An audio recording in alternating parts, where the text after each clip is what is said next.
Malia Carter descendit de l'avion à minuit, le bourdonnement des lumières du tarmac vibrant à ses oreilles. Elle avait écourté son voyage d'achat à Milan de près d'une semaine. Le rythme effréné de la finalisation des contrats de son entreprise en Europe ne lui semblait plus aussi attrayant que la chaleur de son foyer. Elle voulait être dans son propre lit. Avec son propre mari, Darren Carter. À l'intérieur du terminal, son téléphone vibra, une série de textos de sa meilleure amie, Joanne Wells, mais Malia les ignora pour le moment. À la place, elle fit défiler les photos de son téléphone, souriant aux clichés qu'elle avait pris à Milan. Des mannequins sur les podiums arborant des imprimés audacieux, des aperçus des coulisses d'ateliers de création, et des selfies avec d'autres acheteurs. Ce voyage devait marquer un temps fort de sa saison. Pourtant, après des jours à ressentir un tiraillement inexplicable dans sa poitrine, elle décida de rentrer plus tôt. Un sentiment d'urgence s'était emparé de son cœur. Son foyer lui manquait plus que d'habitude.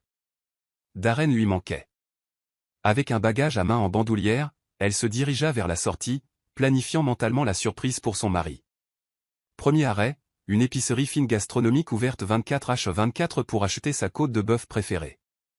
Deuxième arrêt, le fleuriste.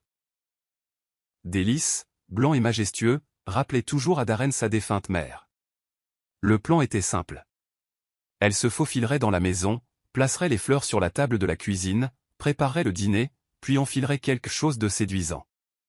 Au matin, imaginait-elle, ils se réveilleraient ensemble et riraient de son retour anticipé et spectaculaire. En glissant sur la banquette arrière d'un SUV noir, elle remarqua que les lumières nocturnes de la ville se fondaient en une lueur brumeuse. Une vague de nostalgie la submergea. Elle ouvrit la discussion de groupe avec son équipe. Tout le monde la félicitait pour la conclusion d'une affaire majeure. Son statut dans le monde de la mode montait en flèche, mais à cet instant, elle avait hâte de troquer les projecteurs contre l'étreinte réconfortante de Darren. Si seulement elle avait su la tempête qui l'attendait. Mais pour l'instant, dans le silence de cette fin de soirée, Malia était certaine de faire ce qu'il fallait. Rentrer tôt à la maison pour surprendre l'homme qu'elle aimait. Elle songea à l'appeler, juste pour lui donner un indice, mais changea d'avis. Les surprises, décida-t-elle, étaient toujours plus excitantes lorsqu'elles n'étaient pas annoncées. Elle envoya un texto à Joanne, bien arrivé. Ne le dis à personne, surtout pas à Darren. J'ai un plan génial. Un sourire étira ses lèvres alors qu'elle imaginait la réaction de Darren. Elle n'avait aucune idée que son retour serait tout sauf joyeux. Malia tira sur son pull ample tandis que le chauffeur naviguait dans les rues calmes. La ville brillait de quelques enseignes au néon, et son cœur s'emballait chaque fois qu'il passait un pâté de maisons familiers. Elle n'habitait pas très loin de l'aéroport, mais les feux de circulation semblaient conspirer pour la ralentir. Un éclair soudain de rouge vif attira son attention alors qu'il s'arrêtait à un carrefour important. C'était un immense panneau publicitaire pour une nouvelle marque de rouge à lèvres. Le mannequin sur la publicité n'était autre que Zara Carter, la demi-sœur de Malia. Zara, drapée dans une robe à sequins, avançait ses lèvres carmin d'un air séduisant avec le slogan « Soyez audacieuse. Soyez vous-même ». La publicité n'était pas une surprise en soi. Zara travaillait au lancement de sa ligne de maquillage depuis plus d'un an, surfant sur la vague de ses abonnés sur les réseaux sociaux. Ce qui déclencha le malaise de Malia, c'est la façon dont la marque avait utilisé les relations de Malia dans le monde de la mode pour obtenir des emplacements publicitaires de premier choix. Malia ne voyait pas d'inconvénient à aider sa sœur, mais il y avait eu des tensions, Zara en voulant toujours plus, que ce soit de l'argent, des introductions ou des emplacements de choix. Rouge audacieux, murmura Malia. C'était la couleur signature de Zara, vibrante, impitoyable, et susceptible de tacher tout ce qu'elle touchait. Une étrange sensation de picotement serra l'estomac de Malia en voyant le visage de Zara illuminé dans le ciel nocturne. Il y avait de la fierté, oui, mais aussi le faible écho du ressentiment. Zara aimait souvent rappeler à Malia à quel point elle se sentait éclipsée dans la famille Carter. Pourtant, ironiquement, elle n'hésitait jamais à tirer parti du succès de Malia. Un souvenir lui revint, Darren avait un jour plaisanté sur le fait que le rouge à lèvres de Zara finissait toujours sur les tasses et les cols, laissant des marques persistantes. À l'époque, Malia avait pris cela pour une boutade passagère. Maintenant, ce souvenir ravivait une pointe d'appréhension. Elle le chassa. Elle n'avait aucune raison de soupçonner quoi que ce soit. Du moins, c'est ce qu'elle se disait. Lorsque le chauffeur tourna dans sa rue, Malia reporta de force son attention sur sa surprise. Elle lista mentalement ses prochaines étapes. Déposer ses bagages, disposer les lisses sur la table, commencer à cuisiner, puis envoyer un texto à Darren pour prendre de ses nouvelles. Elle imagina son visage lorsqu'elle l'appellerait de la cuisine, lui laissant entendre le crépitement de la poêle en arrière-plan. Il rentrerait en courant, les bras ouverts, le cœur battant d'excitation. C'était parfait. Pourtant, une légère alarme fredonnait au fond de son esprit. Elle trouvait étrange que Darren ne lui ait pas envoyé ses habituels textos de bonne nuit. Normalement, il se couchait tôt. Elle supposa qu'il s'était peut-être assoupi. Néanmoins, l'image persistante du visage suffisant de Zara sur ce panneau publicitaire murmurait quelque chose de menaçant. Elle essaya d'enfouir ce sentiment. Après tout, ce n'était qu'une publicité. Juste un visage. Mais elle ne parvenait pas à se défaire de ce léger pressentiment que ce rouge à lèvres évoquait. Lorsque Malia sortit enfin du SUV, l'air de la ville lui parut plus vif que d'habitude, une brise mordante qui lui picotait la peau. Elle jeta un coup d'œil à son téléphone aux 2 heures du matin. Une heure redoutable, généralement calme pour son quartier. Les lampadaires projetaient de longues ombres, et le silence semblait amplifié par le vide de l'allée résidentielle. Elle traîna sa valise jusqu'au portail d'entrée, scrutant les environs à la recherche du moindre signe d'activité. Pendant un instant, tout parut normal, jusqu'à ce qu'elle aperçoive un coupé argenté garé 2 pâtés de maison plus bas, partiellement caché sous un grand orme. Au début, elle n'y prêta pas attention, mais quelque chose dans la plaque d'immatriculation lui rappela un souvenir. Elle plissa les yeux dans la pénombre, s'approchant un peu plus. Son cœur fit un bond quand elle réalisa que c'était la voiture de Zara. Zara. Ici. À 2 heures du matin. L'esprit rationnel de Malia tenta de trouver une explication. Peut-être que Zara rendait visite à un ami ou fréquentait un café de nuit, mais Malia connaissait ces rues. Il n'y avait ni café ni bar dans ce quartier huppé, strictement résidentiel. Le quartier d'affaires le plus proche se trouvait à une bonne dizaine de minutes en voiture. Son esprit s'emballa. Zara pouvait-elle rencontrer Darren pour quelque chose d'innocent? Comme discuter, affaire ou surprendre Malia. Mais cela ne semblait pas juste. Zara rendait rarement visite à l'improviste, et Malia n'avait reçu aucun texto concernant une réunion de famille. Plus important encore, Malia savait que Zara ne faisait rien à 2 heures du matin sans raison. Généralement, cette raison était soit une sortie nocturne, soit quelque chose qu'elle voulait garder secret. La tension grimpa le long de la colonne vertébrale de Malia, augmentant son malaise. Malgré la terreur qui s'insinuait en elle, elle garda son sang-froid. Peut-être y avait-il une explication et qu'elle exagérait. Ou peut-être que Zara voyait quelqu'un dans le quartier.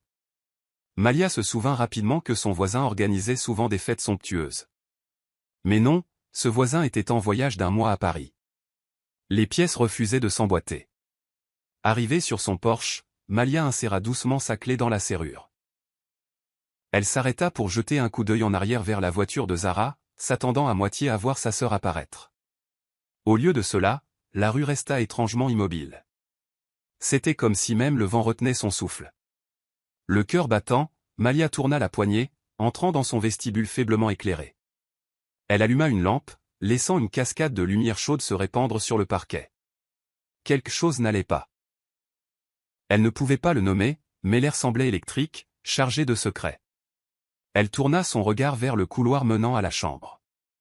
Son estomac se noua lorsqu'elle enregistra la faible lueur d'une bougie provenant de sous la porte. La maison était étrangement silencieuse, ponctuée seulement par un faible bourdonnement de musique venant de la chambre. Malia reconnut instantanément la mélodie.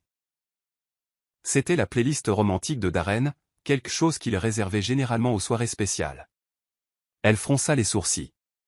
Des bougies et du R&B langoureux à 2 heures du matin un jour de semaine ordinaire. Un frisson lui parcourut la peau. Soit Darren avait préparé sa propre surprise, soit quelque chose de bien plus sinistre se déroulait. Malia enleva ses chaussures et marcha à pas feutrés, sa valise abandonnée près de la porte. Son cœur battait si fort qu'elle craignait qu'il ne trahisse sa présence. En se rapprochant de la chambre, elle put distinguer des voix douces, étouffées, mais clairement 2 timbres distincts. L'un était celui de Darren, l'autre féminin. Son souffle se coupa dans sa gorge. L'effroi se déroula en elle comme un ruban sombre. Elle déglutit difficilement, collant doucement son oreille contre la porte. Son esprit s'emballa avec des scénarios possibles. Peut-être que Zara était venue discuter d'une crise personnelle. Peut-être que Darren la réconfortait simplement. Pourtant, les voix portaient une nuance passionnée, semant le doute dans l'esprit de Malia.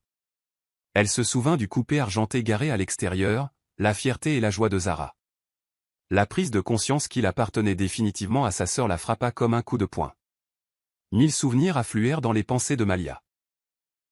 Des dîners de famille où Zara lançait des regards subtils, des disputes animées sur les finances que Darren minimisait comme des problèmes de fratrie, les fois où Malia avait défendu Zara contre les critiques qui prétendaient que Zara n'avait aucun talent réel. Elle tenta de calmer son esprit qui s'emballait, mais les preuves s'accumulaient dangereusement vers l'impensable. Sa prise se resserra autour de son téléphone. Pendant une seconde, elle songea à faire irruption avec fureur. Mais quelque chose la retint, une sorte de lucidité engourdie qui insistait pour qu'elle documente tout ce qui se passait. Les mains tremblantes, elle activa l'appareil photo de son téléphone et poussa doucement la porte de la chambre.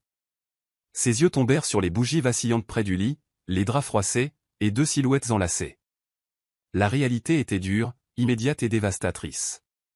Sous la lueur des bougies, elle vit le profil incomparable de sa sœur.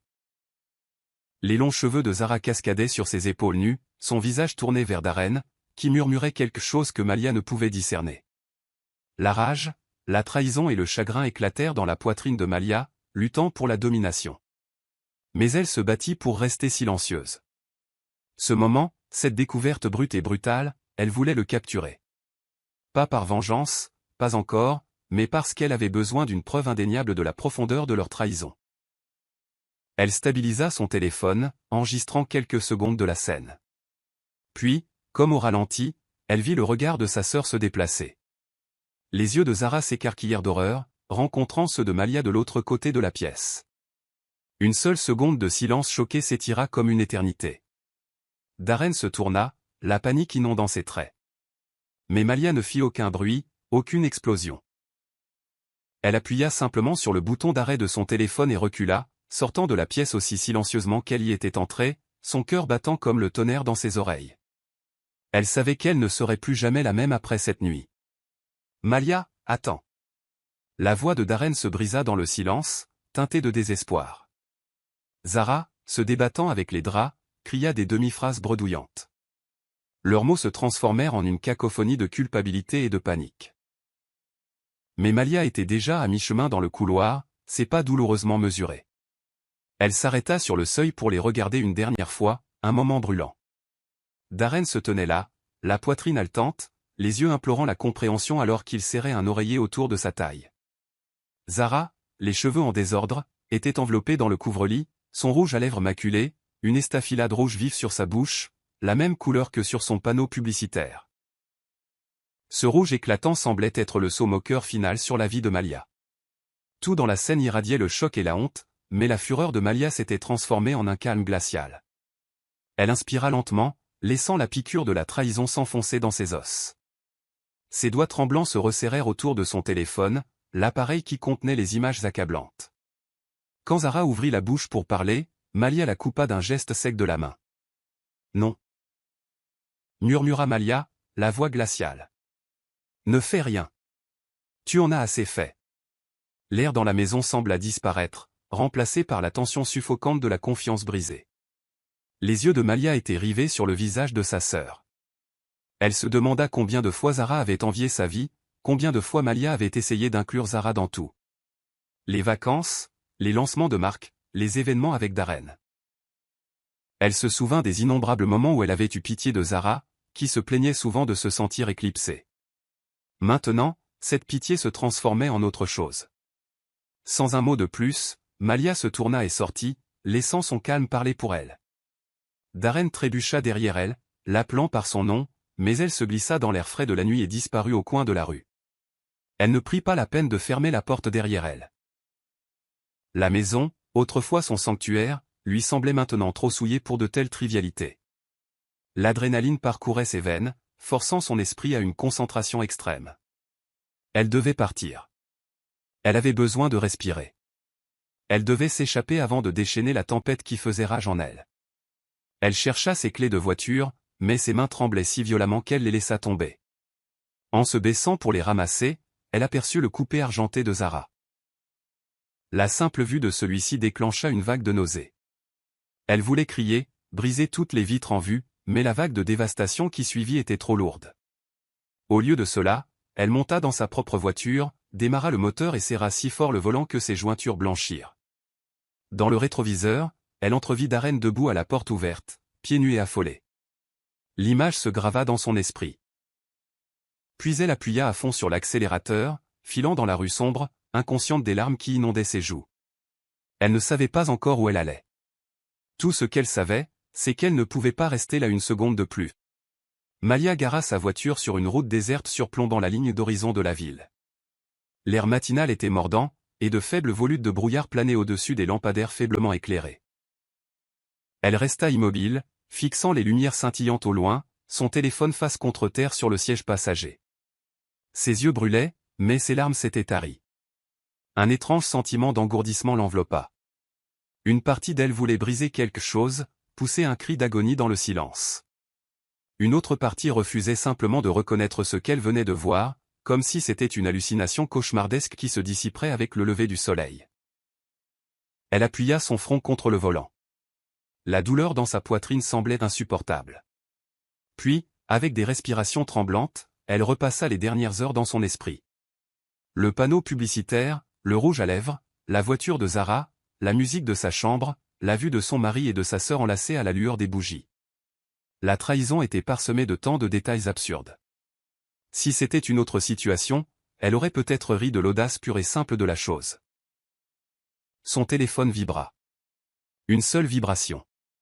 Elle savait que c'était probablement Darren, ou peut-être Zara. Elle refusa de regarder. Une autre vibration. Puis une autre. Dans un état second, elle prit le téléphone, s'attendant à moitié à voir le nom de sa meilleure amie Joanne sur l'écran. Au lieu de cela, c'était Darren. 20 appels manqués jusqu'à présent. D'innombrables messages. Elle les balaya sans les lire. Un appel entrant de Joanne apparut. Et cette fois, Malia répondit. Sa voix se noua dans sa gorge. Elle ne réussit qu'à murmurer d'une voix brisée, « Je les ai surpris ». Un silence s'étira à l'autre bout du fil, finalement rompu par la voix calme et basse de Joanne. « Que veux-tu dire ? Surpris qui ? Malia, tu me fais peur. » Malia prit une inspiration difficile, les mots se bousculant. Zara et Darren. Dans notre lit. J'ai tout enregistré. Un hoquet rapide. Puis Joanne dit, tu as bien fait de garder ton calme. Elle marqua une pause, cherchant des mots réconfortants. Je sais que ça fait un mal de chien, mais parfois, il faut voir le pire pour savoir ce qu'on mérite vraiment. Malia écoutait, hébétée, laissant l'assurance de Joanne la recouvrir comme une fragile couverture. Elle ne croyait peut-être pas encore tout à fait qu'elle méritait mieux, mais elle faisait confiance à Joanne. Quand ses larmes finirent par couler, elles déferlèrent par vagues sanglotantes. Joanne resta en ligne, silencieuse à l'exception de quelques « je suis là » murmurés occasionnellement. Au moment où l'appel se termina, le silence de Malia prit un poids différent. Elle n'était plus paralysée, elle sentait un fil de résolution commencer à se former. Elle ne savait pas ce qui se passerait ensuite, mais elle savait que sa vie ne pouvait plus continuer comme avant. Alors que l'aube pointait à l'horizon, Malia conduisit sans but pendant un moment, refusant de retourner à la maison qu'elle appelait autrefois son foyer. Chaque route semblait interminable, chaque virage une impasse. Le choc était encore frais, mais quelque chose dans la nouvelle lumière du matin la força à affronter la réalité. Elle composa à nouveau le numéro de Joanne, et sa meilleure amie répondit avant la fin de la première sonnerie. « J'ai besoin d'un endroit où rester », murmura Malia. La voix de Joanne fut immédiate et chaleureuse. « Le mien et le tien. Tu le sais. » En une demi-heure, Malia se gara devant la petite maison de ville de Joanne. Le petit jardin à l'avant était orné de plantes en pot, dont un rosier fané que Joanne essayait de ranimer. Sous la subtile lueur de l'aube, l'endroit paraissait à la fois accueillant et un peu triste, un reflet paix. « T'es là pour l'aider. » L'un d'eux tendit la main, ses doigts se refermant sur son bras. « Sois pas comme ça. On va te montrer du bon temps. » Avant que Serena ne puisse crier, un cri soudain retentit. « Hachi !» Reculez. Une silhouette s'avança, un homme à l'allure rude, connaissant la rue. Il portait un blouson de cuir usé, et sa posture dégageait de l'assurance. Sans hésiter, il se jeta sur l'homme qui agrippait le bras de Serena, le repoussant en arrière. Serena saisit sa chance, se réfugiant derrière son sauveur inconnu. La ruelle sombra dans le chaos. L'homme de grande taille jura, lançant un coup de poing désordonné. Le sauveteur de Serena l'esquiva rapidement, répliquant par un coup sec à la mâchoire. Les deux autres hommes, réalisant qu'ils étaient dépassés, tirèrent le chef sur ses pieds et s'éloignèrent en titubant, lançant des menaces par-dessus leurs épaules. Serena resta tremblante, l'adrénaline parcourant ses veines. Son sauveteur se tourna vers elle, respirant lourdement. Une légère ecchymose commençait à se former sur sa joue. Malgré son extérieur robuste, il y avait une douceur inattendue dans ses yeux. « Ça va » demanda-t-il, la voix basse et calme. Incapable de former des mots, Serena hocha la tête, les larmes montant aux yeux à cause de la terreur de la rencontre. Il lui tendit une main pour la stabiliser. « Je m'appelle Damon. »« Et toi ?»« Est-ce Serena » balbutia-t-elle. Il hocha la tête, ses yeux scrutant la ruelle comme s'il s'attendait à d'autres ennuis. « Tu ne devrais pas être seul dehors. » Avec cette simple déclaration, le cours de la vie de Serena changea de nouveau. Le lendemain matin, les nerfs de Serena étaient encore à vif suite à l'agression dans la ruelle. Malgré le choc persistant, elle se força à se lever à l'aube pour retourner au restaurant de Miss Lila. En chemin, elle remarqua Damon appuyé contre un lampadaire, comme s'il l'attendait. Et, la salua-t-il d'un ton feutré. Je me suis dit que tu aurais peut-être besoin de quelqu'un pour surveiller tes arrières. Surprise, Serena le dévisagea. L'ecchymose sur sa joue avait foncé, preuve de l'altercation de la nuit précédente. Je peux me débrouiller. Il haussa un sourcil, le scepticisme évident. Bien sûr que tu peux. Puis il haussa les épaules. Je ne suis pas là pour te materner, mais si tu veux survivre ici, tu auras peut-être besoin de quelques conseils. Une fois que le groupe trouve une cible facile, il n'abandonne pas, un frisson parcourut l'échine de Serena. Elle savait qu'il avait raison. Aussi mal à l'aise qu'elle se sente avec Damon, elle n'avait aucune raison de douter de sa sincérité. Après tout, il lui avait sauvé la vie. Elle hésita. « Je dois aller travailler » dit-elle doucement. « Miss Lila m'attend. »« Travailler » répéta Damon. La curiosité piquait. « Je ne t'imaginais pas avec un travail. » La plupart des fugueurs dérivent. « Je ne suis pas une fugueuse » corrigea Serena, se hérissant. « On m'a mise à la porte. » Il étudia son visage, notant la douleur qui se cachait derrière son défi. « Écoute, dit-il en se détachant du lampadaire. Tu vas faire ton travail. Mais quand ton service se termine, trouve-moi.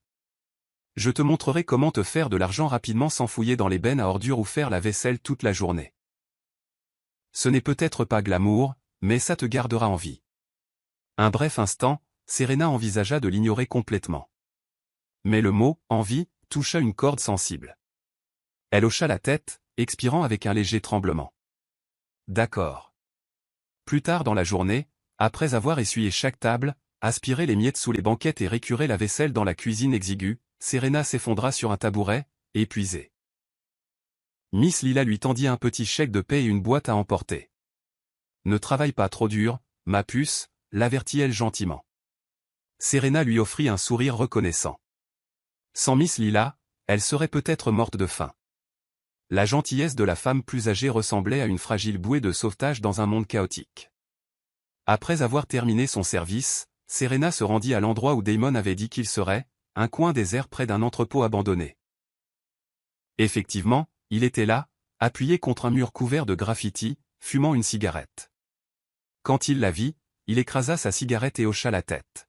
« Prête. » Serena croisa les bras. « Prête à quoi ?» Un lent sourire se dessina sur son visage. « Pour la débrouille. » L'idée que Damon se faisait de la débrouille s'avéra être une danse complexe de jugeote de la rue, de marchandage et d'observation fine. Ce soir-là, il guida Serena à travers des ruelles et des terrains vagues où les gens jetaient souvent de vieux appareils électroniques, des meubles et d'autres objets qu'ils considéraient comme des déchets. « Tu vois cette télé ?» Damon désigna un écran plat cassé appuyé contre une clôture en grillage. « Elle peut sembler sans valeur, mais il y a des pièces à l'intérieur que tu peux vendre si tu sais où chercher. » Serena fronça les sourcils. Curieuse. Je ne suis pas vraiment une experte en électronique. Tu n'as pas besoin de l'être. Tu as juste besoin de savoir ce que les gens paient, expliqua Damon. Cordons d'alimentation, circuits imprimés, parfois même le cadre. Les gens réparent ou réutilisent les pièces. L'astuce, c'est de les revendre vite. Ils passèrent des heures à fouiller parmi les objets mis au rebut. Ordinateur portable cassé, vieille chaise, pièces de vélo de rechange. Damon lui montra comment évaluer l'état, les nettoyer et négocier des ventes rapides auprès des magasins d'occasion locaux ou des prêteurs sur gage. Certains jours, le gain était maigre, mais occasionnellement, il tombait sur une perle rare, un téléphone portable à peine endommagé qui pouvait être réparé ou un meuble ancien de valeur cachée. Un après-midi, Damon démontra ses talents de négociateur dans un petit prêteur sur gage. Serena et lui avaient trouvé une horloge vintage rouillée qui, à première vue, paraissait sans valeur. Mais Damon reconnut la marque. Un vieil objet de collection. À l'intérieur du magasin, le propriétaire leur offrit initialement une somme dérisoire. Damon feignit le désintérêt, faisant signe à Serena comme s'ils avaient de meilleures options. Le prêteur sur gage, ne voulant pas perdre la vente potentielle, augmenta l'offre. Damon haussa les épaules avec flegme jusqu'à ce que le propriétaire double presque son offre. Finalement, Damon accepta. Ils sortirent avec assez d'argent pour couvrir la nourriture, quelques vêtements bon marché, et même un ticket de bus si nécessaire. Serena était impressionnée. « Tu es étonnamment doué pour ça », remarqua-t-elle. « Compétence de survie », répondit simplement Damon. « La rue t'apprend vite. Soit tu coules, soit tu nages. » Au fil des semaines, la confiance de Serena grandit. Elle apprit à repérer un objet potentiellement précieux à un pâté de maison et à négocier fermement. Elle conserva son travail de jour au restaurant de Miss Lila, qui lui fournissait un revenu modeste mais stable, tout en utilisant les conseils de Damon pour compléter ses gains. Pour la première fois depuis qu'elle avait été mise à la porte, elle ressentit un sentiment d'autonomie, une lueur de contrôle sur son destin. Pourtant, malgré tout leur progrès financier, Serena restait prudente. Le passé de Damon était trouble. Il ne parlait jamais de sa famille ni d'où il venait. Elle sentait qu'il avait des liens avec des gens moins bienveillants qu'il ne l'était avec elle. Lorsqu'elle posait des questions directes, il esquivait avec des blagues ou changeait de sujet. Néanmoins, elle ne pouvait nier que les conseils de Damon l'avaient sauvée du pire de la rue. Elle ne dormait plus dans la voiture abandonnée, ayant économisé assez pour louer une minuscule chambre dans une auberge de jeunesse délabrée. Ce n'était pas le luxe, mais c'était un pas en avant, un vrai lit, une petite lampe et une serrure à la porte. Un soir, alors qu'ils se séparaient après une revente réussie, Serena ressentit une vague de gratitude. « Merci », dit-elle doucement. « Pour tout. » Damon étudia son visage, puis haussa les épaules. « Ne me remercie pas encore, gamine.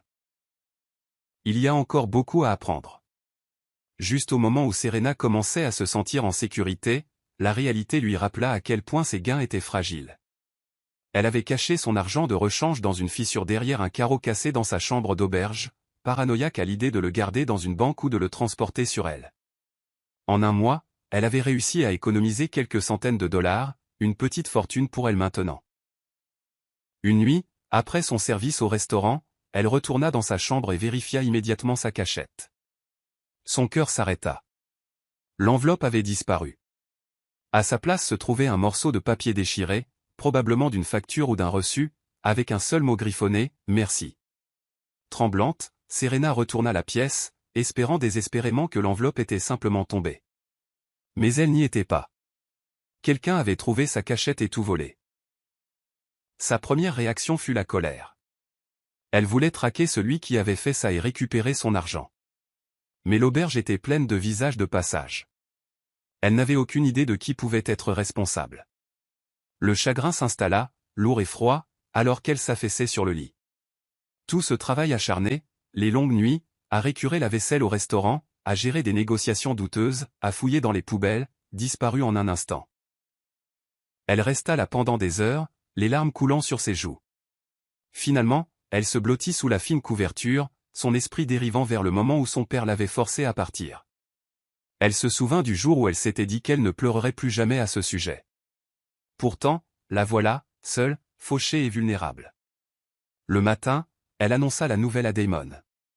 Il la prit avec stoïcisme, mais sa mâchoire se crispa. C'est ça, la rue, dit-il sombrement. Pas de pitié. Pas de merci. Comment je recommence? Demanda-t-elle, la voix chevrotante. Une partie d'elle voulait qu'il la rassure, qu'il dise quelque chose comme « Ne t'inquiète pas, je vais le récupérer pour toi ». Mais au fond, elle savait qu'un tel miracle n'existait pas, tu le fais, c'est tout. Répondit-il avec une certitude féroce. Tu te relèves, tu te démènes plus fort, tu caches mieux ton argent. Tu n'abandonnes pas. Ce n'était pas le réconfort qu'elle espérait, mais c'était une dure vérité qu'elle avait besoin d'entendre. Ce jour-là, elle retourna au restaurant, faisant la vaisselle jusqu'à ce que ses doigts soient plissés. Puis, après le coucher du soleil, elle parcourut les rues désertes avec Damon, à la recherche de biens récupérables. Elle refusa de craquer, refusa de laisser la victoire de ce voleur devenir sa chute. À la fin de cette journée épuisante, Serena s'effondra sur son lit d'auberge grumeleux. Serrant la boîte à musique de sa mère, son dernier précieux souvenir, elle murmura « Je n'échouerai plus. Je le promets ». Le vol de ses économies enflamma une nouvelle détermination chez Serena. Elle devint plus audacieuse dans son travail au restaurant, interrogeant davantage Miss Lila sur les opérations commerciales. Comment les stocks étaient suivis, comment le restaurant fixait le prix de ses repas. Elle absorbait chaque information avec la soif de quelqu'un qui reconnaissait la valeur du savoir.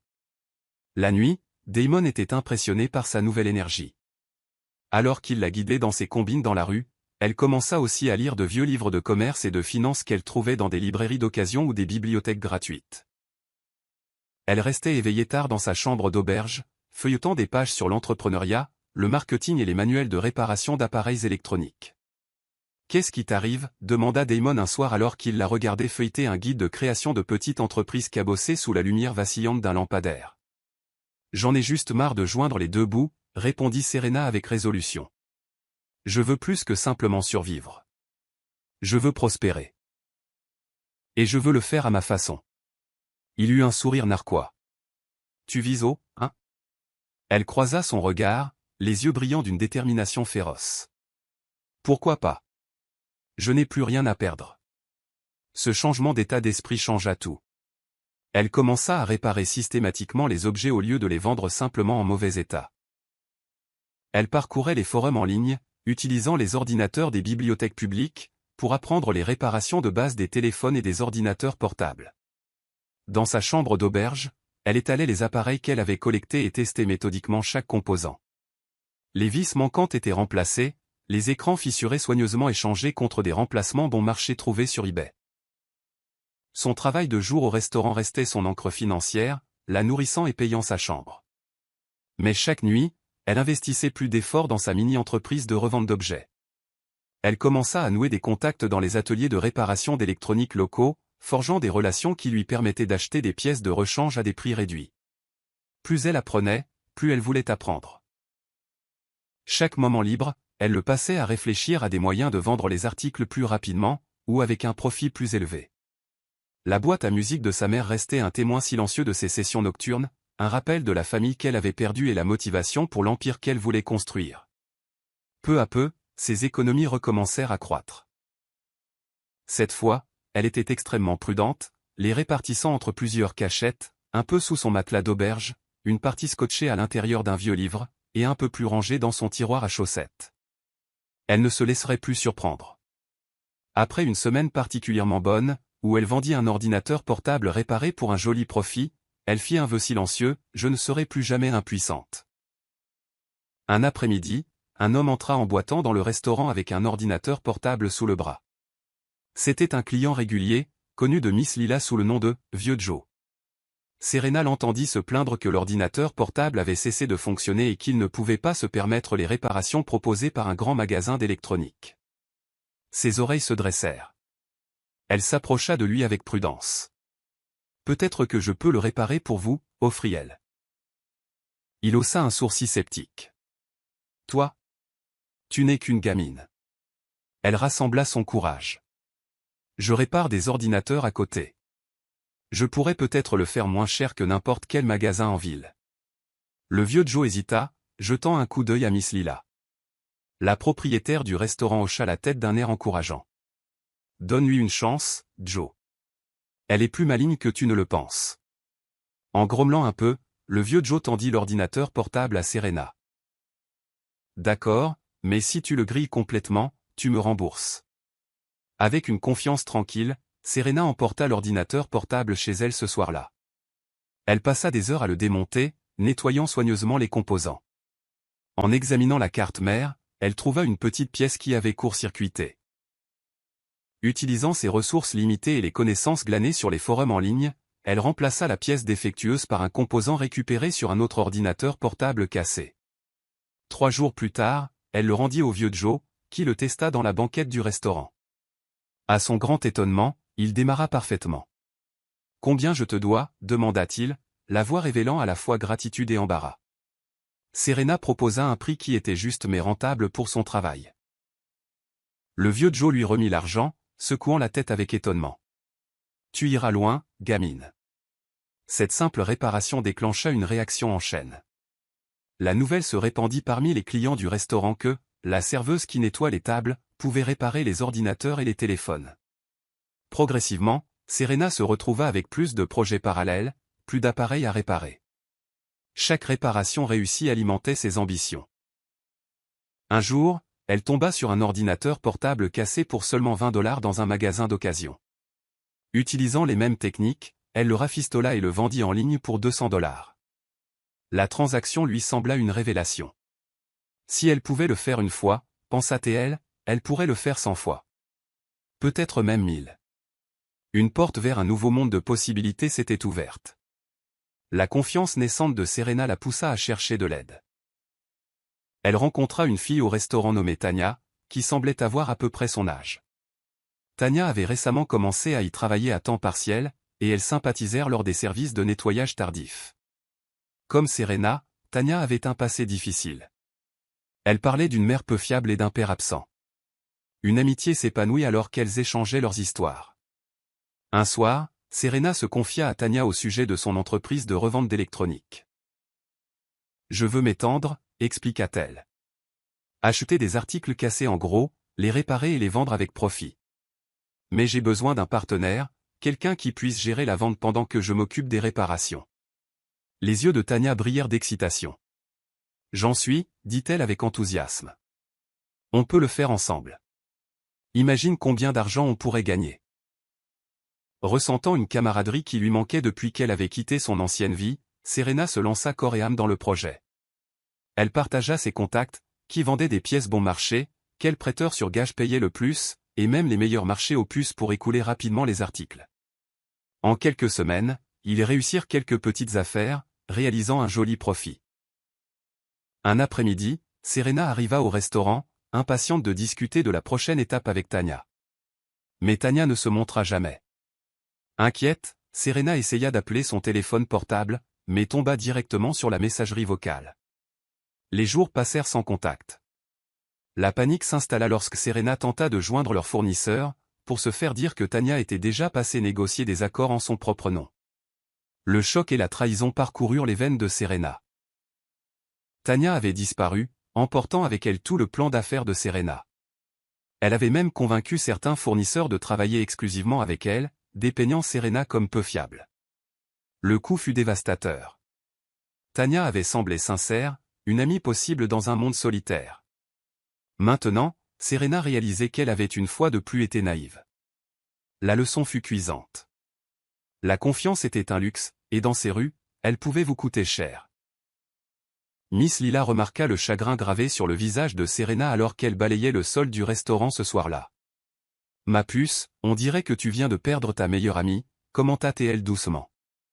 Serena ravala ses larmes. « Je crois que oui. » Encore sous le choc de la trahison de Tania, Serena se plongea plus profondément dans ses réparations, refusant de laisser quelque chose, d'abord à elle-même, et involontairement au monde.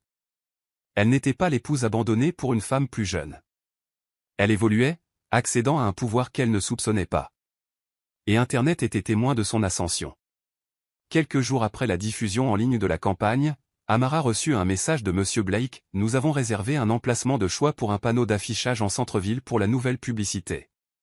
Vous allez être plus grande que nature. » Le lendemain matin, elle se retrouva à marcher le long de la rue animée de la ville, contemplant un immense panneau d'affichage la représentant dans cet inoubliable tailleur-pantalon rouge. La vue lui coupa le souffle. Mais Amara n'était pas la seule à le voir. Derek, se rendant à une réunion d'affaires, faillit freiner brusquement lorsqu'il aperçut le panneau d'affichage gigantesque perché au sommet d'un immeuble imposant. Le rouge vif attira d'abord son regard. Lorsqu'il la reconnut, sa mâchoire tomba et il sentit son cœur marteler contre sa cage thoracique. Amara? Dans une ville pleine de publicité, comment était-elle soudainement le visage d'une grande campagne? Distrait, Derek fit une légère embardée, les klaxons des conducteurs agacés retentissant. Il se gara sur le côté de la route, fixant le panneau d'affichage à travers le pare-brise. Il ressentit un étrange mélange de choc, de curiosité et de malaise tourbillonné dans ses entrailles. Ce n'était pas l'épouse timide et négligée qu'il avait laissée derrière lui. C'était une femme dégageant confiance et indépendance, exposée aux yeux de toute la ville. Des minutes passèrent avant même qu'il ne réalise combien de temps il était resté bouche bée. Une rafale de pensées l'assaillit. Quand était-elle devenue mannequin? Comment avait-elle même décroché une campagne aussi prestigieuse? Il chercha son téléphone à tâtons, parcourant les réseaux sociaux, à la recherche de la publicité. Effectivement, elle était tendance. Les commentaires et les hashtags encensaient cette femme mystérieuse qui incarnait la réinvention et les secondes chances. Derek ressentit une vague de jalousie et de regret. La femme sur ce panneau d'affichage était fascinante d'une manière qu'il n'avait jamais vue auparavant. Il y avait un rayonnement sur son visage, une assurance qui n'était pas là pendant leur mariage. Ou peut-être était-elle là depuis le début. Il n'avait juste jamais pris la peine de regarder. Il tenta d'appeler son numéro, mais tomba directement sur la messagerie vocale. Serrant le volant, il combattit une envie soudaine de se rendre à l'appartement d'Amara. Pourtant, il savait qu'il n'en avait pas le droit. C'était lui qui était parti, celui qui l'avait écrasé sans hésitation. Celui qui avait déclaré avoir besoin de quelqu'un de plus jeune pour se sentir vivant. Ressentant un tourbillon d'émotions contradictoires, Derek se réinséra dans la circulation, ignorant les coups de klaxon furieux des autres conducteurs. Alors qu'il s'éloignait, l'image imposante d'Amara en rouge persistait dans sa vision périphérique, le hantant. Le panneau d'affichage l'avait arrêté net, littéralement, et avait soulevé des questions auxquelles il n'était pas prêt à faire face. Qui Amara était-elle devenue en son absence? Et cette nouvelle version épanouie d'elle était-elle quelque chose qu'il n'aurait plus jamais le privilège de connaître?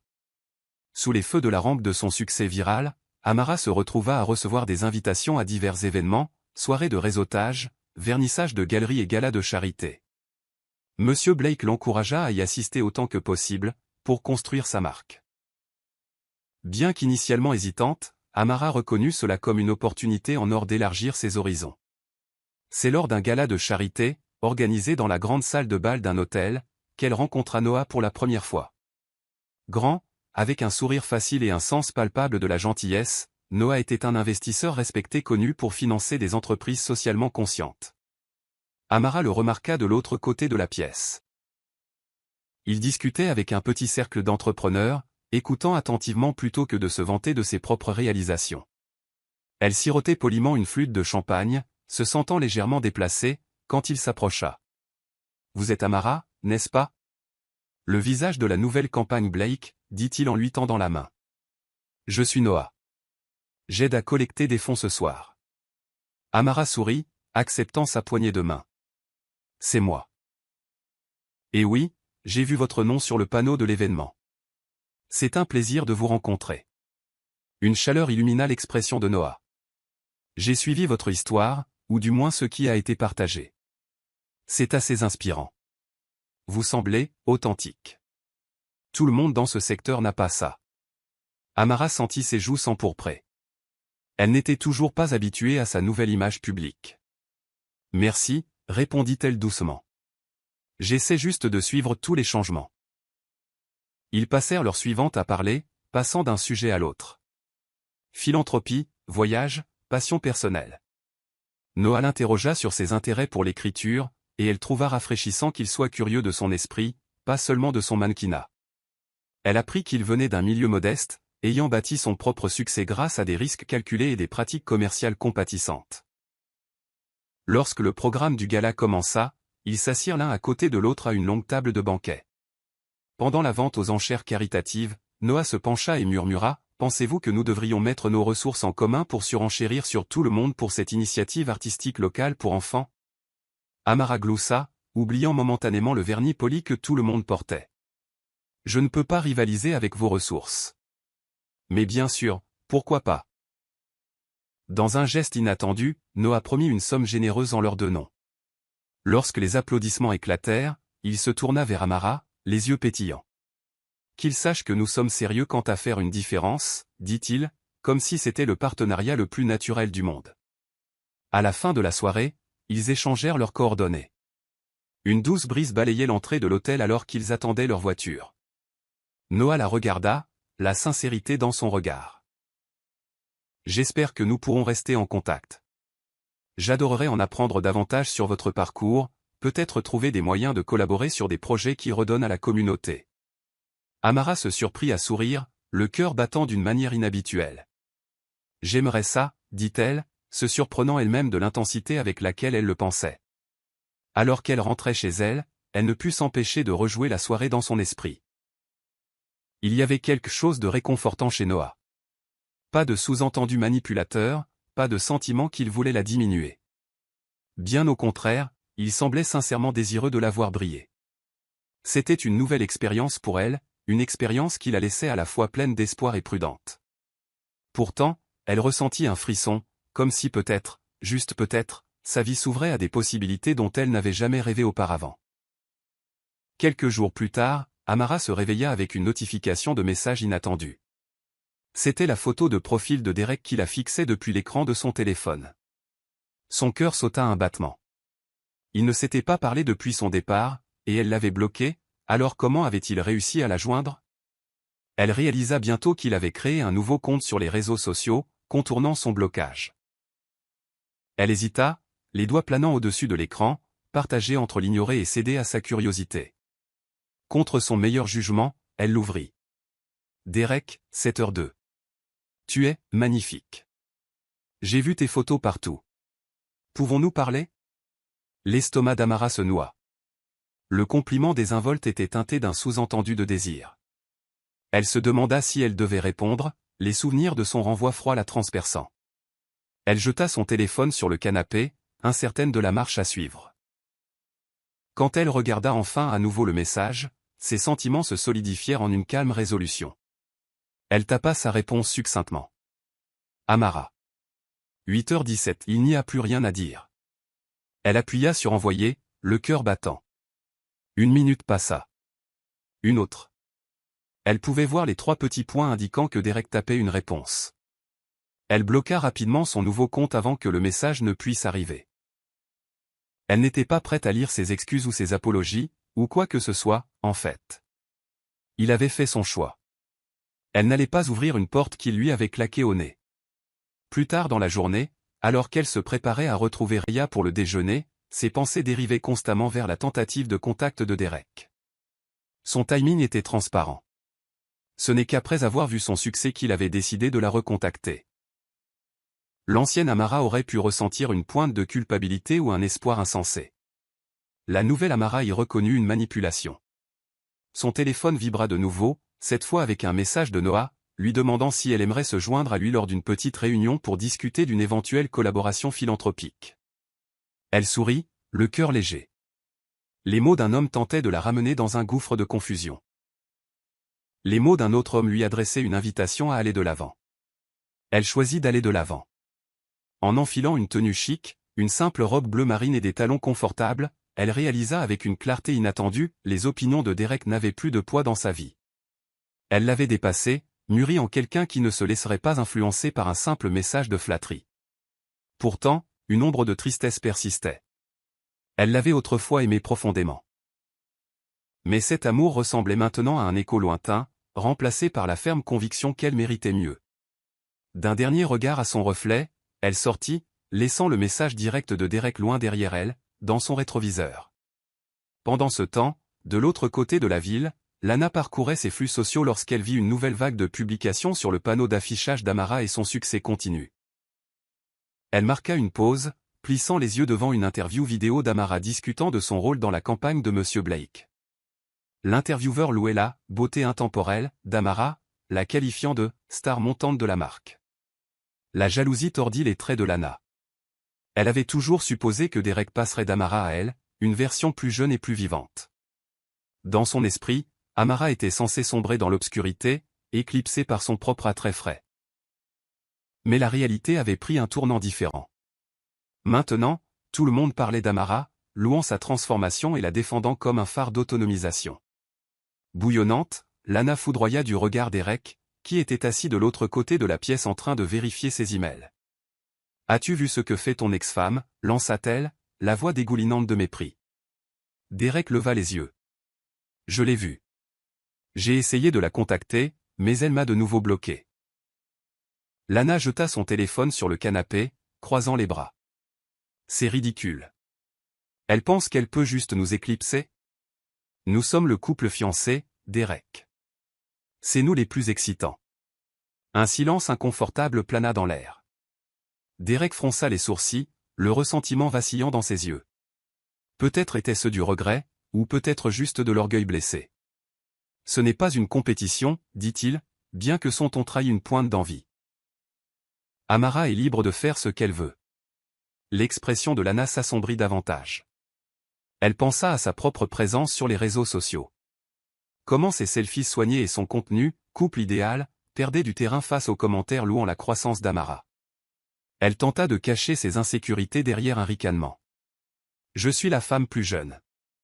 C'est moi qui suis censé être au centre de l'attention. Pas elle. » Derek pinça les lèvres, hésitant avant de répondre. « Laisse tomber. Elle a apparemment trouvé le succès dans le monde de la mode. Tant mieux pour elle. » Le calme dans sa voix ne fit qu'attiser l'indignation de Lana. Elle reconnut que quelque chose changeait chez Derek. Il semblait préoccupé, distant, comme s'il ne pouvait s'empêcher de penser au retour en force d'Amara. Plus Lana essayait d'attirer son attention avec des photos glamour et des sorties sophistiquées, plus son esprit dérivait ailleurs. « Tu ne regrettes pas sérieusement son absence, n'est-ce pas » demanda Lana, la voix teintée d'indignation. Derek soupira, détournant le regard. « Je suis juste surpris de voir à quel point elle réussit. C'est tout. » À l'intérieur, la jalousie de Lana atteignit son paroxysme. Elle reprit son téléphone, traquant les réseaux sociaux d'Amara, lisant chaque commentaire flatteur sous ses photos. Une tempête d'insécurité s'abattit sur elle. Elle pensait avoir gagné lorsque Derek l'avait choisie, mais maintenant elle avait l'impression de perdre face à une femme qu'elle avait jugée, dépassée. Furieusement, Lana tapa une story Instagram énigmatique visant à se moquer de la nouvelle célébrité d'Amara, quelque chose comme « Certaines personnes essaient tellement de rester pertinentes. » Mignon, n'est-ce pas? Mais au fond, elle savait que ces pics n'arrêteraient pas la marée montante d'Amara. Plus elle fulminait, plus elle se sentait impuissante. Lorsqu'elle leva les yeux, Derek la regardait étrangement, comme s'il réalisait pour la première fois la profondeur de sa mesquinerie. Lana sentit un frisson la parcourir, la précarité de sa relation avec Derek devenant soudain trop évidente. L'étoile montante d'Amara avait projeté une longue ombre, une ombre qui menaçait d'éteindre les flammes autrefois vives de l'assurance de Lana. Amara n'avait jamais imaginé devenir entrepreneur, mais après le buzz suscité par la campagne de Monsieur Blake, les offres et les collaborations commencèrent à affluer. Des marques de beauté, des programmes de fitness et des lignes de vêtements la contactèrent, souhaitant son approbation. Avec sa confiance retrouvée et son cercle de contacts influents, une idée commença à prendre forme dans son esprit. Et si elle lançait sa propre marque? Tout commença par une conversation dans un café local, où Rhea et elle réfléchissaient autour de cappuccino. « Tu as le vent en poupe » dit Rhea en tapotant sa cuillère sur la table. « Et tu as toujours eu un intérêt pour la mode et les soins de la peau. Pourquoi ne pas fusionner ces deux passions dans ta propre marque ?» Amara se mordit la lèvre. « J'y ai pensé, mais lancer une marque, c'est énorme. Je n'ai pas l'expérience. » Rhea balaya son inquiétude d'un geste de la main. « Tu as la passion, une histoire qui résonne, et un réseau de personnes qui croient en toi maintenant. Les compétences techniques peuvent s'apprendre, ou tu peux embaucher des experts. » Poussée par la foi inébranlable de Rhea, Amara mit discrètement les choses en branle. Elle contacta quelques personnes, des maquilleurs, des dermatologues et de petits fabricants, pour explorer la faisabilité d'une ligne de soins de la peau qui mettrait l'accent sur des ingrédients naturels et un message d'autonomisation. À sa surprise, beaucoup exprimèrent un intérêt immédiat, surtout compte tenu de sa plateforme virale. À peu près au même moment, Noah refit son apparition, montrant un enthousiasme sincère pour son idée. Lors d'un dîner dans un restaurant raffiné, il écouta attentivement sa présentation. « Je pense que ça pourrait vraiment marcher », dit-il en hochant la tête pensivement. « Le marché adore les marques personnelles authentiques. Et je suis tout à fait pour les investissements qui autonomisent les individus. » Sa confiance encouragea Amara. Avec les conseils de Noah et un financement de démarrage, elle commença à jeter les bases d'Amara Glow, une marque de soins de la peau et de mode minimaliste axée sur le bien-être holistique. L'éthique de la marque était simple, embrasse ton parcours. Aime ton reflet.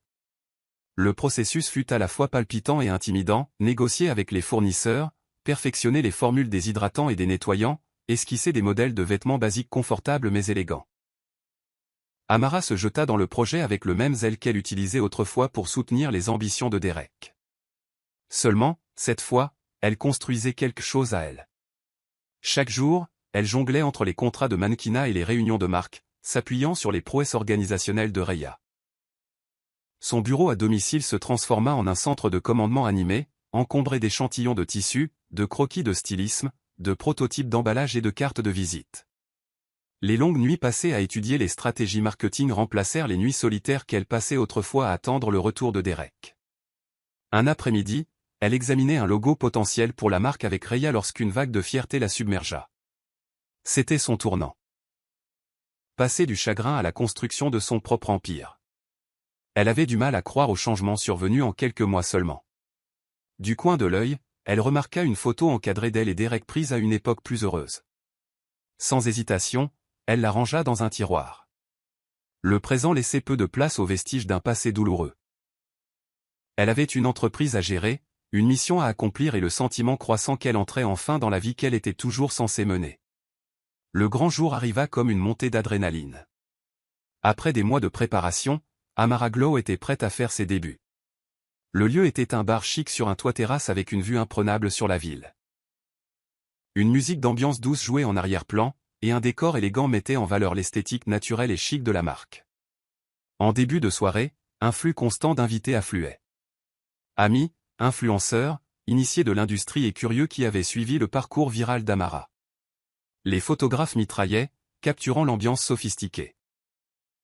De grands écrans affichaient l'histoire de la marque, avec des extraits du parcours de transformation d'Amara et les principes fondamentaux d'amour de soi derrière chaque produit. Vêtue d'un élégant ensemble ivoire, Amara circulait dans la pièce, saluant les participants et les remerciant de leur soutien. Raya se tenait près du bar, s'assurant que tout se déroulait sans accroc, tandis que Noah discutait avec des investisseurs potentiels intéressés par le développement d'Amara Glow au-delà de leur lancement initial. Au milieu de la soirée, Amara prit le micro.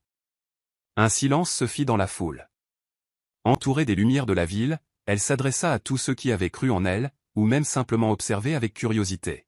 « Ce soir, dit-elle, la voix résonnant de confiance, il ne s'agit pas seulement d'un lancement de produit. Il s'agit de célébrer chaque pas que nous avons fait pour redécouvrir notre valeur, notre résilience. Amara Glow n'est pas simplement une marque. C'est un rappel que, peu importe à quel point nous nous sentons brisés, nous pouvons nous relever. » Des applaudissements éclatèrent, les flashs des appareils photo crépitant alors qu'elle concluait. Elle remarqua des larmes dans les yeux de Raya et un sourire fier sur le visage de Noah. L'énergie dans la pièce était électrique, débordant d'optimisme et de solidarité. Dehors, des paparazzis bordaient l'entrée, attirés par les rumeurs d'invités célèbres et l'intrigue entourant l'ascension fulgurante d'Amara. Dans un coin, une blogueuse mode bien connue diffusait l'événement en direct, offrant à ses milliers de spectateurs un aperçu privilégié. Les commentaires affluèrent, allant de l'admiration pour le concept de la marque à l'émerveillement devant l'histoire de transformation continue d'Amara.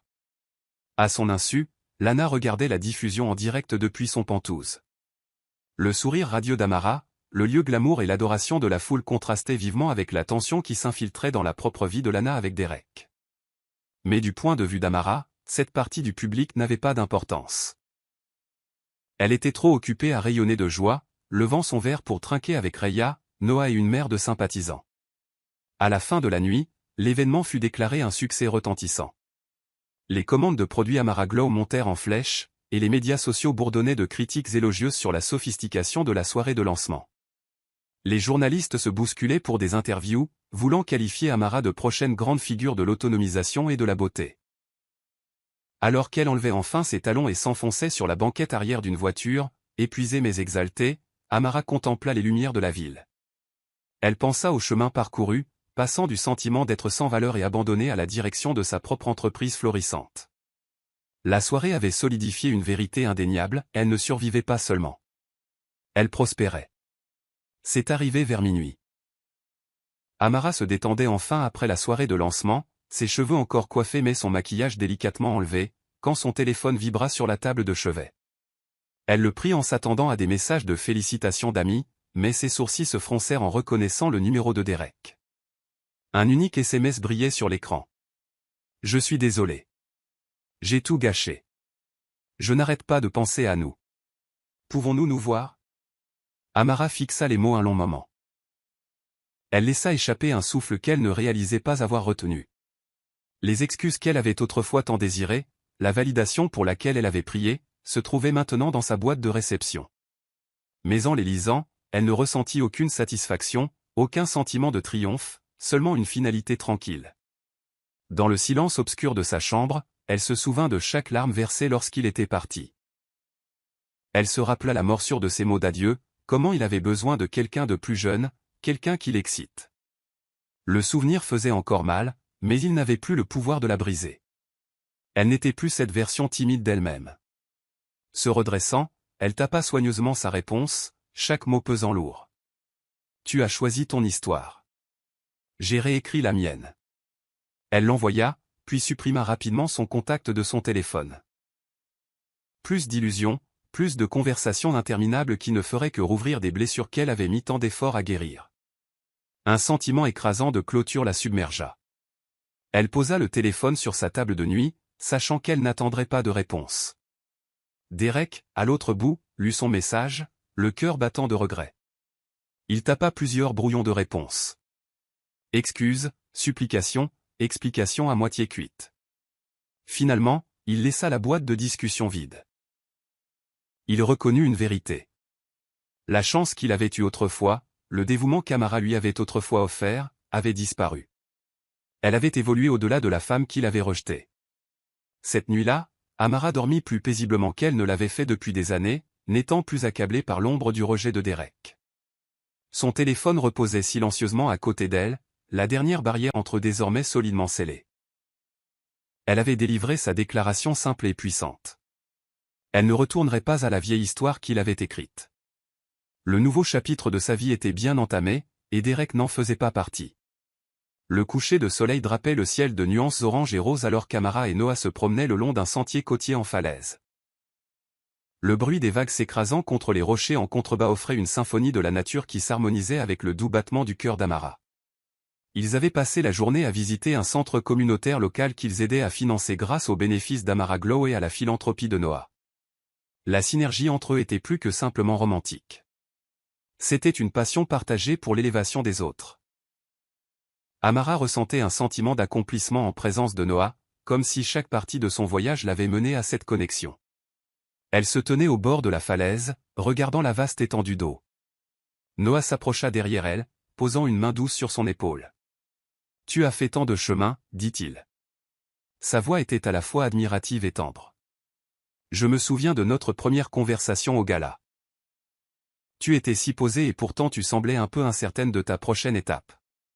Maintenant, tu es inarrêtable. » Amara se tourna, une chaleur se répandant dans sa poitrine. « J'ai eu beaucoup de soutien. Et tu as cru en moi avant même que je ne croie en moi-même, répondit-elle, les yeux brillants. Noah plongea la main dans la poche de sa veste, en sortant une petite boîte en velours. Le souffle d'Amara se coupa alors qu'il s'agenouillait. Son cœur martelait dans sa poitrine, l'incrédulité et la joie se heurtant. « Amara, commença-t-il, la voix ferme mais emplie d'émotion. Je t'ai regardé reconstruire ta vie avec grâce et détermination. Ton esprit, ta gentillesse et ta résilience m'inspirent chaque jour. Veux-tu m'épouser et continuer ce voyage incroyable ensemble ?» Des larmes montèrent à ses yeux, et elle joignit ses mains sur sa bouche. Avant qu'elle ne puisse parler, Noah ouvrit la boîte, révélant une bague scintillante, pas trop ornée, mais intemporelle et magnifique, reflétant exactement qui était Amara. Puis il plongea la main dans sa mallette, en retirant un dossier. « Il y a encore une chose, » ajouta-t-il avec un sourire chaleureux. « Je veux que tu aies une participation encore plus grande dans les projets philanthropiques que nous menons. Voici un contrat de coentreprise pour une nouvelle fondation que nous dirigerons ensemble, défendant l'autonomisation des femmes. Si tu dis oui, je te veux comme partenaire dans tous les sens du terme. » Submergé, Amara sentit des larmes couler sur ses joues. Ce n'était pas seulement une demande en mariage, c'était une proposition de partenariat dans la vie et dans les objectifs. Elle s'agenouilla, l'enlaçant. « Oui. » murmura-t-elle à travers un sourire tremblant. « 1000 fois oui. » Ils scellèrent le moment d'un tendre baiser, la brise marine les enveloppant comme une bénédiction. À cet instant, Amara réalisa à quel point cet amour était profondément différent. Il n'y avait pas de jeu de pouvoir, pas d'ombre ni de dénigrement. Noah voulait tout son être, son intellect, son ambition, son cœur. Alors que le soleil plongeait sous l'horizon, ils se levèrent et se tinrent ensemble, mains entrelacées. L'avenir leur tendait les bras, un horizon de rêves partagés, de projets philanthropiques et d'un amour bâti sur le respect mutuel. C'était comme si la dernière pièce de son passé brisé s'était envolée, remplacée par une nouvelle et radieuse promesse de lendemain. Tandis que la vie d'Amara entrait dans une phase de magnifique nouveau départ, le monde soigneusement orchestré de Lana commençait à s'effilocher. Des rumeurs circulaient dans le cercle social de Derek. Lana avait été aperçue en train de devenir trop intime avec l'associé de Derek, un homme nommé Marcus, connu pour flirter avec les petites amies des autres hommes. Au début, Derek ignora les chuchotements. Mais bientôt, des captures d'écran firent surface, des SMS entre Lana et Marcus, pleins de flirts, d'insinuations et de plans explicites pour se rencontrer en secret. Tout cela fuita dans une vague scandaleuse sur les réseaux sociaux. Le téléphone de Derek vibra sans cesse de messages d'amis et de collègues qui étaient tombés sur le drame. Furieux et humilié, Derek confronta Lana dans le salon de leur pantouse un soir. « Comment as-tu pu » demanda-t-il, arpentant la pièce, les mains tremblantes. « Tout ce temps, tu pointais Amara du doigt, la traitant de vieille ou de désespérée, et c'est toi qui te faufiles en douce ?» Lana, vêtue d'un peignoir en soie, tenta de garder un air de confiance, mais sa voix tremblait de culpabilité.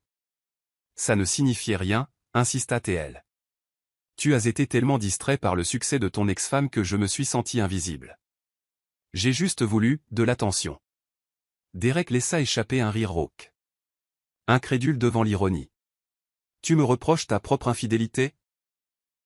Des larmes menacèrent de couler sur le visage de Lana, bien qu'il fût difficile de dire si elles provenaient du remords ou de la peur des répercussions. « Nous pouvons surmonter ça, » plaida-t-elle. « Ne laissons pas ça nous détruire. » Mais Derek n'était pas d'humeur à pardonner. S'effondrant dans un fauteuil, il se prit la tête entre les mains. Tout ce à quoi il pouvait penser, c'était comment il avait jeté une partenaire loyale, Amara, pour une femme qu'il avait trahie au premier signe de sa distraction. Le poids de ses choix insensés l'écrasait comme un étau. En ligne, le tribunal de l'opinion publique fut encore moins indulgent.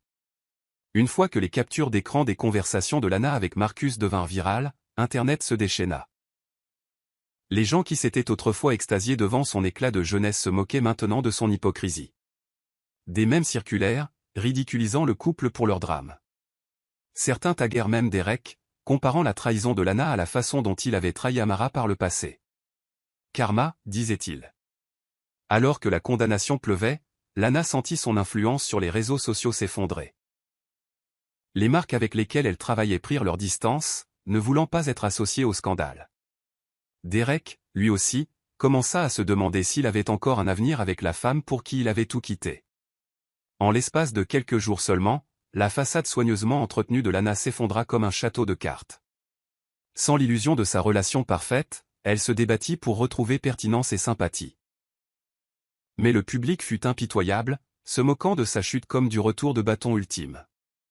De la fenêtre de son pantouse, Lana contemplait les lumières de la ville, téléphone à la main, parcourant un barrage de commentaires haineux. Elle se souvint à quel point elle s'était sentie suffisante en regardant Amara sombrer dans le chagrin des mois auparavant. Maintenant, elle se demandait si elle aussi allait sombrer dans l'oubli. Le silence accusateur de Derek en disait long. Elle avait perdu sa confiance. Elle sentit la morsure aiguë du karma, l'arrière-goût amer de sa propre vanité, s'installait. L'équipe d'Amara organisa une interview très médiatisée dans un talk show populaire de jour pour discuter de l'ascension fulgurante d'Amara Glow et de son parcours de transformation. Vêtue d'une robe simple mais élégante, Amara s'installa sur le canapé moelleux du studio en face de la célèbre animatrice, Serena Holmes, connue pour ses interviews empathiques. Les lumières du plateau brillaient doucement, les caméras tournaient, et Serena présenta Amara avec enthousiasme. Notre prochaine invitée a été surnommée le phénix de la mode, une femme qui s'est relevée d'un chagrin d'amour pour devenir l'une des figures les plus inspirantes de la beauté et de l'autonomisation aujourd'hui. Veuillez accueillir Amara. Les applaudissements retentirent dans le studio alors qu'Amara souriait et saluait. Une fois les applaudissements calmés, Serena se pencha en avant, une chaleur sincère dans les yeux. Amara, votre histoire a captivé des millions de personnes. Vous êtes passé d'un divorce dévastateur au lancement d'une marque au succès retentissant. Comment avez-vous fait? Amara prit un moment, rassemblant ses pensées. Honnêtement, tout a commencé par la décision de ne plus laisser quelqu'un d'autre définir ma valeur, dit-elle, la voix teintée d'émotion. J'avais vécu des années dans un mariage où j'avais mis mes propres rêves en attente, croyant que c'était ce que l'amour exigeait. Quand ça s'est terminé, je me suis senti brisé, mais j'ai aussi réalisé que c'était une chance de redécouvrir qui je suis. Serena hocha la tête. C'est puissant. Comment avez-vous trouvé le courage de vous transformer à une si grande échelle? Un léger sourire se dessina sur les lèvres d'Amara. J'avais des amis extraordinaires qui m'ont rappelé mon potentiel, expliqua-t-elle en pensant à Reya. J'ai aussi réalisé que j'en avais fini de chercher la validation de quiconque sauf moi-même. J'ai participé à un défi de remise en forme, j'ai commencé à explorer des opportunités dans la mode. Une chose en a entraîné une autre. Chaque étape m'a rapproché de qui je voulais vraiment être. Le public écoutait, captivé, tandis que Serena creusait plus profondément, posant des questions sur l'angle philanthropique de la marque et ses fiançailles avec Noah. Amara rayonnait en discutant de la manière dont Amara Glow soutenait les refuges pour femmes et les fonds de bourse d'études. Elle parla avec passion d'autonomisation et d'estime de soi. Puis vint la question que de nombreux téléspectateurs attendaient. Que diriez-vous aux personnes qui vous ont blessé par le passé? Celles qui ont douté de vous? Un moment de silence tomba dans le studio. Amara inspira, son regard ferme. Je leur dirai merci, répondit-elle finalement. Elles m'ont poussé à affronter mes peurs, à surmonter mes insécurités. Il n'est jamais trop tard pour devenir tout ce qu'elles disaient que vous ne pouviez pas être. C'est une leçon que j'espère que tout le monde tirera de mon parcours. Le public éclata en applaudissements, et les réseaux sociaux s'enflammèrent de citations de son interview. Les commentaires affluèrent, j'avais besoin d'entendre ça aujourd'hui, Amara est la preuve vivante que l'on peut rebondir plus fort, elle est authentique. Au moment où elle quitta le plateau, Amara ressentit un profond sentiment d'accomplissement. Elle avait partagé sa vérité devant des millions de personnes, non pas comme une victime cherchant la pitié, mais comme une femme qui avait trouvé sa force à travers l'adversité. L'interview devint virale en quelques heures, d'innombrables téléspectateurs louant son honnêteté et son optimisme. Dans une loge tranquille par la suite, elle jeta un coup d'œil à son téléphone. Les messages de fans, de sympathisants et d'amis affluaient. L'un d'eux se démarqua, un simple SMS de Reya. Tu as été phénoménal. Le monde voit ce que j'ai toujours su. Fier de toi, ma sœur. Souriant à travers des larmes de gratitude, Amara rangea son téléphone. Elle était la preuve vivante que la réinvention était possible, que le chagrin pouvait être un tremplin vers une vie plus vibrante qu'elle ne l'avait jamais imaginée. Et elle avait l'intention de continuer à avancer, inspirant les autres en chemin. Dans les semaines qui suivirent l'interview, la marque d'Amara atteignit de nouveaux sommets. Amara Glow dépassa la barre des 7 chiffres de revenus, grâce à une combinaison de marketing viral et de narration authentique. Les influenceurs en ligne vantaient la qualité de la ligne de soins, tandis que les critiques de mode louaient la simplicité et l'élégance de ses pièces vestimentaires minimalistes. Amara se retrouva à jongler avec un emploi du temps de plus en plus chargé. Elle reçut des invitations pour prendre la parole à des conférences féminines, partager son parcours sur des podcasts, et même collaborer avec des designers de premier plan qui l'avaient initialement snobée. Les magazines internationaux commencèrent à la surnommer le « phénix de la mode ». Un surnom qui lui colla à la peau. Un matin frais, son équipe l'informa qu'elle avait été invitée à prendre la parole lors d'un sommet mondial sur l'autonomisation à Londres. Amara faillit laisser tomber son téléphone d'excitation. Se tenir sur une scène internationale? C'était comme un moment surréaliste bouclant la boucle pour la femme qui avait autrefois pleuré en silence sur le sol de son salon après le départ de Derek. Lors d'une réunion de marque, Monsieur Blake, devenu un mentor et ami proche, l'a pris à part. « Je n'ai jamais vu un retour comme le vôtre », dit-il chaleureusement. « C'est au-delà des affaires, c'est devenu un moment culturel. » Amara gloussa, secouant la tête avec incrédulité. « Je n'ai jamais cherché à être un mouvement. Je voulais juste me tenir à nouveau sur mes 2 pieds. » Il lui tapa la main sur l'épaule. « Exactement. Et c'est cette authenticité qui vous a rendu inarrêtable. N'oubliez pas d'où vous venez, et vous continuerez à vous élever. » Noah, toujours solidaire, célébrait chaque étape avec elle, même s'il gérait ses propres entreprises en pleine croissance. Leur relation s'était épanouie en un partenariat d'égal à égal.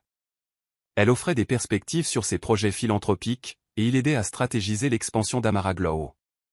Chaque fois que le rythme semblait écrasant, il était là pour la stabiliser, lui rappelant de rester fidèle à ses valeurs fondamentales. Des petites interviews aux couvertures de grands magazines, l'histoire d'Amara était devenue une lueur d'espoir pour quiconque se sentait opprimé ou négligé. Elle recevait des lettres touchantes de femmes qui avaient échappé à des relations abusives, de divorcées récentes retrouvant confiance en elles, et de jeunes filles apprenant la valeur du respect de soi. Amara embrassa le titre de « Reine du retour » avec humilité. Derrière chaque apparition glamour se cachait le souvenir de ses nuits les plus sombres, des trahisons et des humiliations qu'il avait autrefois brisées. Maintenant, elle exploitait ses souvenirs comme carburant, un rappel de ce qu'elle avait surmonté et de ce qu'elle pouvait faire pour les autres. Chaque accomplissement ressemblait à un témoignage vivant du pouvoir de la réinvention. Elle n'était plus la laissée pour compte de Derek, elle était la femme qui avait affronté le chagrin, trouvé sa voie et s'était envolée bien au-delà des limites qui lui avaient été imposées autrefois. Le monde l'acclamait, mais plus important encore, elle s'acclamait elle-même, sans complexe, joyeusement et avec une résolution inébranlable. Devant la tour de bureau d'Amara, l'agitation de la vie urbaine bourdonnait avec l'énergie habituelle. Klaxons de voitures, discussions de piétons, le grondement lointain des travaux de construction. Au-dessus des portes vitrées, une enseigne discrète, Amara Glow, brillait sous le soleil de l'après-midi. À l'intérieur, des rangées d'employés affairés s'activaient avec productivité, finalisant de nouveaux lancements de produits et des stratégies médiatiques. Amara examinait les rapports financiers avec son équipe lorsque l'interphone de son bureau sonna. La voix de son assistante crépita. « Madame, il y a quelqu'un dans le hall qui insiste pour vous voir. Il n'a pas de rendez-vous. » Amara fronça légèrement les sourcils. A-t-il donné un nom? Une pause. Elle dit s'appeler Derek, votre ex-mari. Un frisson glacial parcourut l'échine d'Amara, mais elle se reprit rapidement. Elle se souvint de la dernière fois qu'il avait tenté de la contacter. Elle lui avait déjà dit ces derniers mots. Que pouvait-il y avoir de plus à dire? Dites-lui que je ne suis pas disponible, répondit-elle calmement. S'il refuse de partir, faites-le escorter par la sécurité. Les mots lui semblaient étrangers sortant de sa bouche. Autrefois, elle aurait tout fait pour le voir, pour réparer leur relation. Mais c'était il y a une éternité. Son assistante accusa réception de l'ordre. Quelques minutes plus tard, Amara entrevit la scène à travers la paroi vitrée de son bureau. Derek se tenait dans le hall, une expression crispée sur le visage, suppliant l'agent de sécurité. Le garde resta ferme, le guidant vers la porte. Derek jeta un dernier regard au bureau d'Amara, mais elle ne bougea pas pour le reconnaître. Une vague de soulagement mêlée de tristesse la submergea alors qu'elle retournait à son travail. C'était surréaliste de voir l'homme qui avait autrefois dominé sa vie maintenant réduit à un visiteur indésirable. Elle ne pouvait nier la pointe de pitié qu'elle ressentait, mais la pitié ne suffisait pas à ouvrir la porte. Il avait choisi de la rabaisser et de partir quand elle était au plus bas. Elle avait grimpé trop haut, construit trop de choses, pour le laisser perturber sa paix maintenant. Quelques employés curieux chuchotèrent entre eux, ayant aperçu l'agitation. Amara les rassura calmement en disant que c'était une affaire personnelle, déjà réglée. Elle continua d'examiner les documents, maintenant l'atmosphère professionnelle qu'elle avait cultivée. Plus tard, elle regarda son reflet dans la vitre de son bureau, voyant au-delà le paysage urbain qui avait été témoin de sa renaissance. Elle murmura un adieu silencieux, non seulement à la dernière tentative de Derek, mais à tous les vestiges de cette ancienne vie. Elle avait trouvé son chemin, et il n'y avait plus de place pour l'homme qu'il avait autrefois laissé briser. Dehors, Derek s'affaissa dans sa voiture, le cœur lourd de la finalité de tout cela. La femme qu'il avait autrefois rejetée était maintenant intouchable, une force bien au-delà de sa portée. Alors qu'il s'éloignait, il sentit le poids écrasant du regret s'installer, réalisant que les secondes chances n'étaient pas garanties, et que certaines portes, une fois fermées, ne se rouvraient jamais. Suite à son scandale, Lana se retrouva dans une spirale infernale. Autrefois adulée pour ses selfies glamour et les moments forts de sa relation, elle faisait maintenant face à un assaut de commentaires négatifs. Son nombre d'abonnés chuta et les contrats avec les marques s'évaporèrent. Même Derek avait quitté leur pantouse commun après que sa trahison eût été rendue publique, la laissant seule face aux conséquences. Confrontée à l'isolement et au mépris public, Lana fit l'impensable. Elle se lança en direct sur les réseaux sociaux un soir, son maquillage maculé de larmes, ses cheveux en désordre et décoiffés. C'était loin de son apparence habituellement soignée. D'une voix tremblante, elle se déchaîna contre les hommes toxiques et la façon dont elle s'était sentie exploitée. Son visage était bouffi, son attitude frénétique. Les spectateurs affluèrent sur le direct, certains exprimant de la sympathie, beaucoup d'autres se moquant de sa crise. Elle accusa Derek, affirmant qu'il était distant et émotionnellement négligent. Elle laissa entendre que tout le scandale était un coup monté contre elle. Larmes et accusations se mêlèrent dans une tirade chaotique et auto-apitoyée.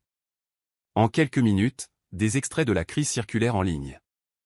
Les gens la comparèrent au moment où elle avait pour la première fois affiché sa relation avec Derek, traitant Amara de « vieille » et de « désespérée ». Maintenant, Internet se rangeait fermement du côté d'Amara, qualifiant Lana de traîtresse qui goûtait à sa propre médecine. Les spectateurs disséquèrent chaque mot de Lana, soulignant son hypocrisie. Des mèmes apparurent, la ridiculisant pour avoir blâmé les « hommes toxiques », tout en glorifiant simultanément sa liaison. L'influenceuse autrefois enviable était maintenant un objet de ridicule, sa crise de nerfs cimentant sa chute dans l'opinion publique. Amara, en parcourant son fil d'actualité plus tard dans la nuit, tomba sur des extraits de la crise de Lana. Une pointe de pitié la traversa. Elle pouvait voir la douleur dans les yeux de Lana, le désespoir de quelqu'un qui avait tout perdu. Pendant un instant, Amara se demanda ce qui aurait pu se passer si Lana n'avait jamais fait partie de la trahison. Aurait-elle pu être des alliés dans l'autonomisation au lieu d'ennemis dans un triangle amoureux tordu? Finalement, cependant, Amara réalisa que la douleur de Lana était en grande partie auto-infligée. Elle avait bâti sa plateforme sur la vanité et l'arrogance, lancé des piques cruelles à d'autres femmes et volé le mari d'une autre femme sans remords. Le karma avait sonné à sa porte. Amara mit son téléphone de côté, choisissant de ne pas s'engager. Elle n'avait aucune envie de jubiler ou de condamner. Son parcours consistait à s'élever au-dessus de l'amertume, à se concentrer sur la croissance plutôt que sur la vengeance. La crise de Lana ne faisait que souligner une leçon. Les illusions peuvent s'effondrer, et la façon dont nous traitons les gens a tendance à nous revenir en boomerang. Tandis que les larmes de Lana se déversaient devant des milliers de spectateurs voyeuristes, Amara murmura simplement une prière silencieuse pour la paix et la guérison de toutes les personnes impliquées. Puis elle éteignit son téléphone, résolue à diriger son énergie vers sa propre vie. Une vie débordant d'amour, de but et d'authenticité que la chute de Lana ne pourrait jamais éclipser. L'événement Grand Forbes arriva, le genre de rassemblement haut de gamme qui attirait les meilleurs PDG, influenceurs et visionnaires du monde entier. Quand Amara foula le tapis rouge, main dans la main avec Noah, les flashs crépitèrent comme de minuscules feux d'artifice. Elle portait une robe en soie qui épousait sa silhouette avec une grâce naturelle, le tissu doux chatoyant sous les lumières. Ses cheveux, coiffés en ondulations souples, encadraient un visage qui rayonnait d'une confiance tranquille. Les paparazzis se bousculaient pour des photos, criant son nom. Amara. Par ici. Elle sourit, s'arrêtant pour leur laisser immortaliser le moment. Sa présence dégageait une assurance. Pas la gêne de son passé. C'était une femme qui connaissait sa valeur au-delà des gros titres. Derrière elle, une immense bannière indiquait « Sommet Forbes ». Célébration des innovateurs mondiaux. Cela lui semblait surréaliste d'être incluse parmi les noms éminents qui façonnaient les industries du monde entier. Seulement un an auparavant, elle était une femme au cœur brisé qui s'interrogeait sur son avenir. Maintenant, elle était reconnue comme une entrepreneure montante avec une histoire personnelle puissante. Noah, élégant dans un costume sur mesure, la contemplait avec admiration. Il se pencha pour murmurer « tu vaux vraiment $1 million ce soir. Amara serra sa main, les joues légèrement empourprées. Je le sens, admit-elle. Et il ne s'agissait pas seulement de sa robe ou du succès de sa marque. C'était le sentiment inébranlable d'elle-même qui avait pris racine en elle, ancré dans la résilience, s'épanouissant à travers chaque défi. À l'intérieur du lieu, elle se mêla à d'autres pionniers, discutant d'Amara Glow et de ses initiatives philanthropiques. Chaque poignée de main et chaque conversation témoignait du chemin parcouru. Les interviews de presse affluèrent vers elle, captivées par son récit de transformation et de triomphe. Elle parla avec aplomb de sa mission, s'assurer que nessuna donna si sentis intrapolata au sottovalutata, que chacune puisse trouver son éclat. Au plus fort de la soirée, elle et Noah se tenaient près d'une baille vitrée panoramique, surplombant les lumières de la ville. Elle aperçut son reflet dans la vitre, le sourire lumineux, la posture élégante. Les souvenirs du mépris de Derek et des railleries de Lana lui revinrent en mémoire, mais ils ne la blessaient plus. Ils étaient devenus des tremplins sur son chemin doucement, elle appuya sa tête sur l'épaule de Noah, reconnaissante pour l'amour inattendu qu'elle avait trouvé. Les appareils photo crépitèrent autour d'eux, préservant ce moment d'intimité tranquille. Dans le silence de cette scène, elle se permit de savourer la réalisation simple mais profonde, elle était arrivée. C'était le plan final, la scène culminante de sa métamorphose, une femme autrefois discrète brillant maintenant sous les projecteurs, tenant la main d'un homme qui la chérissait. Alors que la nuit avançait, la ville scintillait en contrebas, symbole de possibilités infinies et des hauteurs illimitées qu'elle avait escaladées. Plus tard sur les réseaux sociaux, une photographie d'Amara entrant gracieusement à l'événement Forbes fit surface, l'incarnation de la confiance et du succès. Une légende devint rapidement virale, la femme qui l'a quitté. Elle est devenue la femme qu'il ne pourrait plus jamais atteindre. Cela résumait tout en une seule phrase. Elle avait pris le chagrin d'amour et l'avait forgé en un destin qui brillait plus fort qu'elle ne l'avait jamais imaginé. Et dans ce chapitre radieux de sa vie, elle ne se tenait pas comme une épouse abandonnée, mais comme une force florissante et inarrêtable, valant vraiment $1 million, à l'intérieur comme à l'extérieur. Je suis heureux que vous soyez arrivés jusqu'au bout. J'espère que vous avez apprécié l'histoire. N'hésitez pas à appuyer généreusement sur le bouton j'aime et à vous abonner pour d'autres récits captivants comme celui-ci. Nous aimerions avoir de vos nouvelles. Quelles leçons avez-vous tirées de cette histoire? Partagez vos réflexions dans les commentaires ci-dessous. À la prochaine histoire.